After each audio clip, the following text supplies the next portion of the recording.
Today I'm going to be telling you guys a story about how I got my SpaceJam 11s from 2009. Bruh, this story is insane. You won't believe this one. Welcome back to the channel. What's up with you guys? How you doing? How you been? If you did not know by now, my name is DJ and this is The DNA Show. Now if you haven't already, make sure you hit that subscribe button. Don't forget to hit the bell notification for every time I upload a new video, and make sure you hit that like button because that helps the algorithm oh so much. I have been wanting to tell you guys a story behind this shoe for so long, and finally the time has come. But before I get into the story, I have to introduce you to a couple of my friends because they were key factors in this story as well. So let's go ahead and introduce them. What's up, you guys? I'm AJ. What's going on? It's your boy Tone. You know who it is. Follow the IG handle below. Yo, what's up? I'm J Mass. I'm Trey. Excuse the braids. Vanessa couldn't get me in, but I'm here. What up? I'm JQ.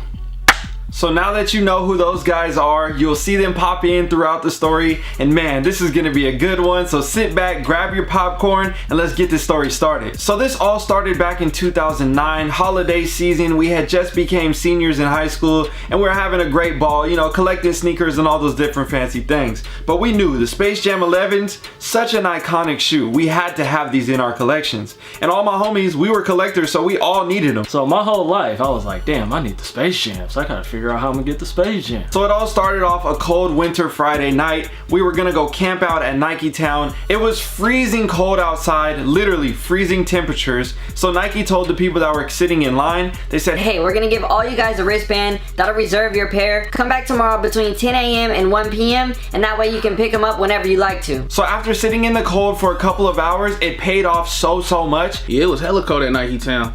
I was just glad I had a pair on reserve. But not all the homies were able to camp out that night, so it was only a couple of us that were able to go and reserve pairs at Nike Town. And you know us, we needed not just one, not just two, but we needed multiple pairs in our collections. So all the homies that weren't able to make it were already planning on going to the mall, and we had plans on going to the mall as well, but we knew that we were gonna camp at Nike Town, but luckily it had opened up. So now we're like, great, we can go camp out with you at the mall as well and try to get a second pair. We ended up all meeting up at IHOP to have dinner that night around 1 a.m. and then we were gonna go plan on sneaking into the mall. And meanwhile, I'm chilling at the house. Like, everybody's out, about to get pairs.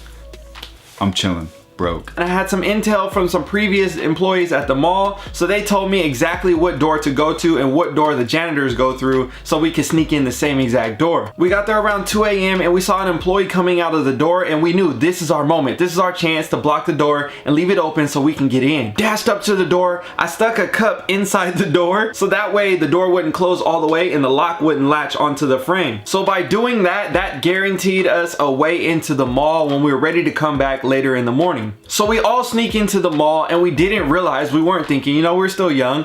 There's security cameras all over the mall. They saw everything that we had done, and they were watching us throughout the entire process. My story is a little bit different than everybody else's.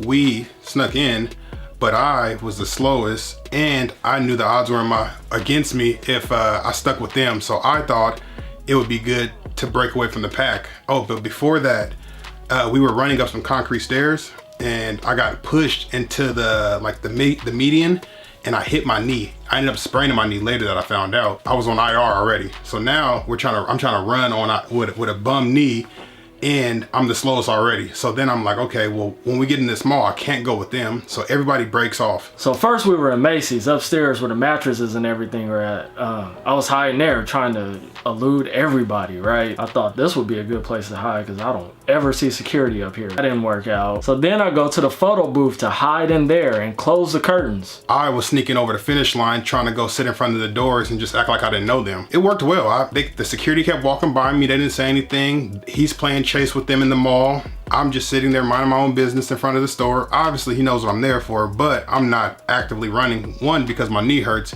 and two, because if you run, they'll chase you. So I thought. So as the security is chasing them, I'm watching because I'm on the second floor balcony, so I can see them running one way, the security comes the other way. As they're running from them, I'm just sitting there and I'm just not moving, not doing anything. The photo booth doesn't work either. They tell me get out of there. And so the security guard comes by me tired. I can see he is wore out. Wasn't there 2 security guards in there that night? One of the dudes, he was like 30 something, young black dude. The other dude, he was an old white dude. That must have been like his side gig or something. Homie was straight up retirement age. The young black dude, he was kind of young. He looked like, you know, he was a little elusive. We was gonna have to try to shake and bake him. We had action with that old white dude though. We were hiding in the bathrooms, the photo booths, you name it. We were hiding everywhere in the mall, trying to run away from the security. And then he looks over at me. He looks at the security camera. He radios in and says, is he one of them? and I'm looking at him like, bro, you know I've been sitting here this whole time. They radioed back. Yeah, he is. He was like, you gotta get off the mall. You've been running from me. I'm like, bro, you know I ain't been running from you. So then he kicks me out the mall. So I'm walking out slowly, limping with a bum knee, no shoes, no nothing. And I'll meet back up with them, and they're just as defeated as I am, except at least they're not hurt. Ultimately, you know, we got kicked out of the mall. It didn't work. So then we came back to DJ's to regroup. So eventually they caught us all and they kicked us out of the mall. They said we were banned from coming in. They literally wouldn't let us come back. And we're like, bro, how are we gonna get the shoes if they're coming out in the morning and we're banned from the mall? So we sat across the street plotting and waiting until 8 a.m. because we knew the mall was gonna open up, and we're like, we might have a chance. We might just sneak in and just finesse it anyway. And it was kind of funny because as we sat out in the street watching car after car, person after person, trying to sneak in the mall and get in these different places and everybody trying to finesse their way in the store, it was crazy to see all of it happen and unfold right in front of our eyes. So we seen another homie pull up and he told us They were opening one single door at 8 a.m. So by this time it's around like 6 a.m. and you know, we're just waiting. 8 a.m. When's it gonna come? When's it gonna come? Clock's just moving so slow. So this is when we came up with the plan. We decided, okay, since we can't get in the mall, we're gonna just try to get closer to that door. That way when 8 a.m. hits, we'll be ready to go and we can be first in front of that door. And then when they open the door at 9 a.m. to let us in the mall, we can be the first one inside the mall. So we snuck down into the garage and we're like, you know what? We're gonna chill out down here. Literally chill out, bro. It was freezing cold. There was a Ross door at the end of the parking lot and we knew this is the door that everybody's gonna go in. So we tried to sneak around, you know, hiding under cars, hiding behind walls, all different types of stuff. I just sat in the car. I already had my pair on reserve. And I was sitting there for a solid like 6 or 9 minutes and I was like, bruh, I need to get closer. Even though nobody was in front of the door, I just wanted to be closer. I moved up a little bit and bang, they caught me. I had to go back upstairs and sit in line with everybody else. Now they're like really on my head like, Ain't you the dude that we just kicked out earlier? and I'm like, no, that wasn't me. I don't know what you're talking about. And so I went back upstairs, but some of the homies was still downstairs in the garage. So we tried to get sneaky again. We saw this truck that was right by the entrance that they were gonna let everybody in at. So Ak and I, we hopped in the back of it. So while they were hiding in the back of the pickup truck, I found a staircase that I could hide in, and I felt like that was a much better spot to be hiding than in the back of somebody's pickup truck. And then this is where the fun really began. After about 5-10 minutes, we seen people start to line up at that door again. So we hopped up out of the truck, we got in line, and I think another maybe 5 minutes went by and the security guards came out and was like, No, it's still too early.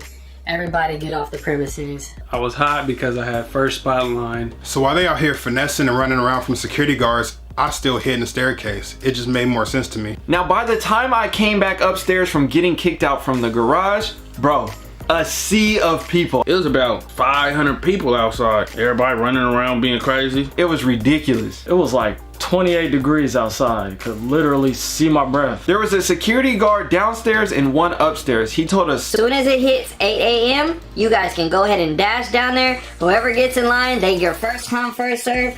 Go ahead and do your thing. so you know me, I had to stretch out a little bit because I was ready to rumble. Soon as that clock struck, I was gone. But one thing I didn't know was there was another entrance on the back of the garage and a lot of people snuck in on that side. So there was already like 70 or 80 people in line by the time we had already got down there. When 8 o'clock hit, I was on the staircase walking over with ease while everybody was still running around trying to get there. So I was at the door, pretty much one of the first people there. I was probably like number 5 in line to get into this one door that they were gonna open up for everybody to get in. But I got like 80 people in front of me and I know damn well I'm not gonna get my shoe if I'm 80th in line. So after waiting for about a solid 45 minutes, I went from about 80th in line to about 30th in line. So we're waiting. It's getting closer and closer. 9 o'clock is coming. Oh my gosh, bro. I have to get in the mall. There's about 5 minutes left until the doors are about to open. And in my head, I had known There were 4 stores in the mall. We had a Foot Locker, a Champs, a Foot Action, and a Finish Line. But not all the stores even got a size 13. Only 2 of those stores got a size 13. So I knew already I wasn't gonna go to those stores, and my plan in my head was to try to get to Finish Line because I could guarantee myself a pair there if I was at the front of the line. And I just remember vividly the black young security guard, he looked at the old white dude, he came to the door, and the old white dude was scared to open the door. And the black dude just said, Oh no. Come on. Come on. Yeah. Come on. Open that door. So the door opens and pandemonium breaks out. And when I say breaks out, literally breaks out. I'm on the side, kind of like by the wall, so I can just get make myself skinny and slide on in there some way, somehow. I eventually get in there. I make my way to the middle of the crowd. There's people on both sides, left and right, trying to make their way through these narrow doorways, but I'm in the middle. It was a stampede just pushing you through that door. them hinges from that door start to squeeze and everybody pushing and you just like, I was like this, right? Nigga's breath was funky. This is something that you see on TV, bro. I had to stiff arm somebody's mom. And I look over and the doors are like breaking off the hinges. And I'm like, I can't go back or I'll go with the doors. So I just push through. And I mean, I was all state defensive tackle. What's up with all this? You gotta have the dub on the fire. I'm gonna pull the footage. Who finna say I got a Scully? I had a full ride. Who finna say I'm lying? Ooh, Scully, cuz. I wouldn't. Anyways, keep going. Like I was saying, as the door broke, I can hear the glass start to creak and shatter, so I just started to push through, and I knew I couldn't go back or I was going with the door. So as I run through the mall, I'm looking and everybody's faster than me because I got a bad leg. Well, they're faster than me already, but they were really faster than me when I had this bad knee. I see the stairwell, it was actually the escalator, and it wasn't on, and the chain was up, and I had to make the decision, do I go over or do I go under? I said for safety purposes, I'm going under. So I went under, ran up the stairs. After I had got about 50 feet inside the building, we hit the corner and the first escalator right there was jam-packed. I seen that there was nobody by Champs and that people were running right past it. And I didn't know if they had any pairs or how many pairs they had, but I thought it was worth a shot just because, 1, it was close, and 2, because there was nobody there. So I ended up actually being first in line. I'm running, I see some young Asian fellow fall to my right. He hit the ground, I hop over him. His sister, maybe his cousin, his girlfriend, I don't know who she was. She fall to my left. Now I've seen 2 people fall on my way to these stores. So I knew if I could beat everybody in a foot race to the second escalator, get up that escalator, I'd be good to go. I was the only one that ran that way, and I was like, bruh, I'm first in line, nothing to worry about. By the time I got to the top of the escalator, I seen Tone and Ack running right past me, and my mind was blown. Tone was moving so fast, it was ridiculous. I must have ran the fastest 100-meter dash I've ever ran in my life. To get the finish line, I'm talking full stride, and the rest was history. And then all the stragglers came in behind me that say they're faster than me, but yeah, they came in behind me. You low-key cleared the path for me now that I'm thinking about it. When we got to the door? When we got through the door. Bruh, I was pushing through. Cleared the path because I was on the side of the wall right there. So as soon as I'm in there, I'm like, ooh, I got action. So I'm running straight. I hit a left. I'm thinking, oh shoot, now where do I go? Because at this point, I didn't know which store I was going to. I just knew that I needed the shoes. I knew that Foot Locker was the furthest away from where we were. Plus, I run like a 4.4, you know, your boy, I was getting jiggy in the Lloyd Center, you know. Boys!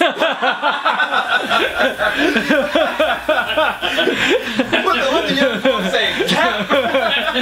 But I wasn't even mad because by the time I got to finish line, it was Tone, Ack, and me in line. I'm thinking, dang, DJ and all them running to the left.